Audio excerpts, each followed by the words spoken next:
Hey there, it's Rochelle Fordyce. I'm back with day 11 of my 30-day video challenge. Thanks for joining me. So as part of my 30-day challenge, there were other elements to my challenge that I mentioned in day 1. And one of these elements is to get in some reading every day. So I want to tell you a little bit about the book I've been reading. And actually, I guess I couldn't say reading because it's an audiobook, so I've been listening to this book. I hope I'm not getting the name wrong, but I believe it's called How Your Brain Works, or How the Brain Works, something like that. So there's this fascinating part in the book that I'm in now where it talks about status and how the idea of status is hardwired into our brains. When someone feels that their status has been cut down or reduced, they can feel pain in the same sense as physical pain. It's fascinating. Conversely, when somebody, say, is congratulated or elevated verbally, and their perceived status is increased, their brain just lights up. And in addition to this lighting up of the brain, they also will physically feel the response. It's as if they've eaten a really good meal or been rewarded with money or something like that. Now, this idea of status having such a physical impact on people, not just like a perceived emotional impact, but a literal physical impact, is amazing. It explains so much. If you take the idea of, say, bullying, essentially what that is people of a perceived higher status are trying to decrease the status of another person. And that's why bullying hurts so much.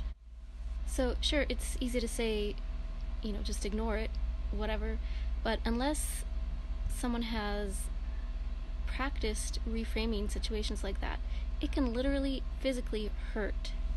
The pain that one feels from something like this has been measured to be equivalent to physical pain.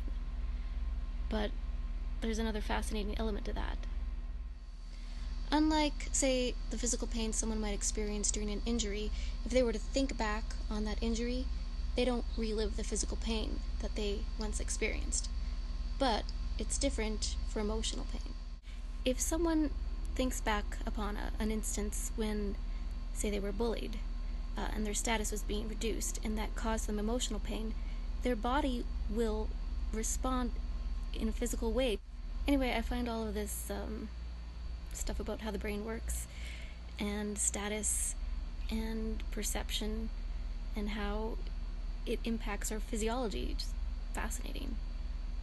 So it makes sense the way our society is set up, I suppose, and how everyone is essentially status seeking. They're trying to increase their status by various things like money, getting money, getting a better job, getting a better house, better clothes, a nicer car, all this stuff. These are all status symbols, obviously.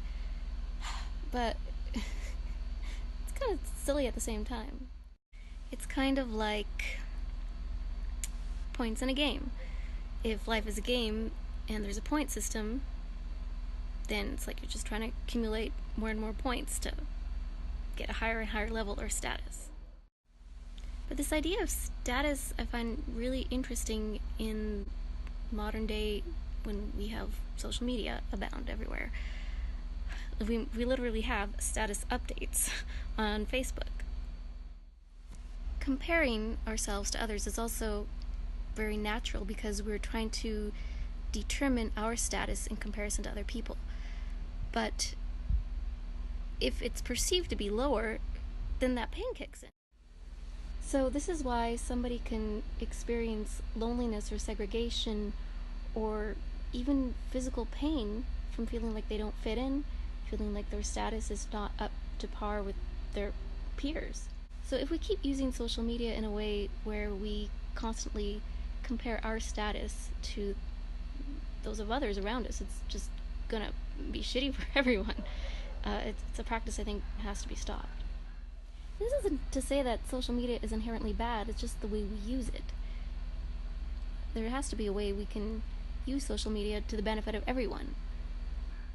If instead of using social media as a marker of comparison for where you're at against other people, You can instead use it to share your own journey or to lift other people up, congratulate them.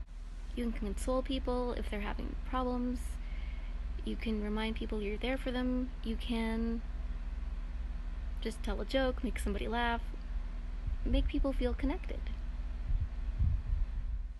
Anyway, so YouTube is obviously a form of social media, and I'm doing my best to use this platform to spread a positive message, to remind you that you are connected.